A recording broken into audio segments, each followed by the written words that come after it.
ప్రియులారా, మన ప్రభు అయిన యేసు క్రీస్తు నామంలో మీకు శుభోదయం. ఆయనను గూర్చి అనుదిన ఆత్మీయ ఆహారం, మార్చి 9 శనివారం. నేటి మన ధ్యాన లేఖనం రూతు గ్రంథం 3వ అధ్యాయం 8వ వచనం. మధ్యరాత్రి యందు అతడు ఉలికిపడి తిరిగి చూచినప్పుడు ఒక స్త్రీ అతని కాళ్ల యొద్ద పండుకొని ఉండెను. వ్యాఖ్యాన అంశం రూతు బోయజు. వ్యాఖ్యాన అంశం రూతు బోయజు. వ్యాఖ్యానం: బోయజు సామాన్యుడైతే ఆ రాత్రి తప్పగా పాపం జరిగి ఉండేది. అయితే చూడండి, దీనిలో ఎంత మాత్రం ఇటువంటిది ఏమీ లేదు.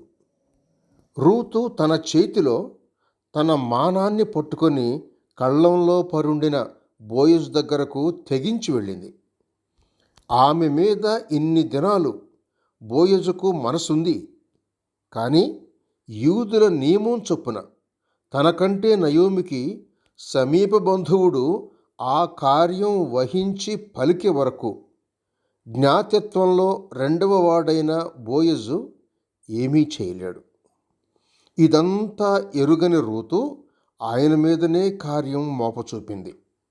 ఇంకా యెహోవా కన్ను ఆమె మీద ఉండటాన్ని బట్టి చివరికి ఆ కార్యం సాఫల్యమైంది. మరుసటి రోజునే బోయజు పంచాయతీ తీర్చుకొని మర్యాదగా ఆమెను పెండ్లాడాడు.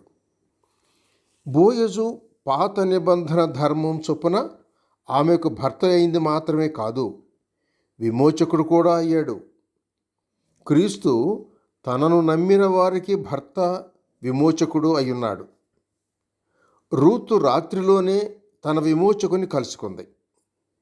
అనేకులు ఈ దినాల్లో కూడా రాత్రి సమయాల్లో క్రీస్తును కలుసుకొని రక్షణ పొంది ఉన్నారు. సమయం ఏ గంట అయినా పర్వాలేదు.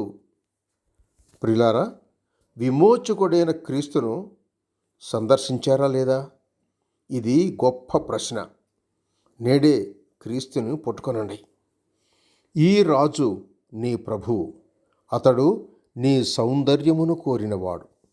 కీర్తనల గ్రంథం 45వ కీర్తన 11వ వచనం. శుభములతో వందనాలు.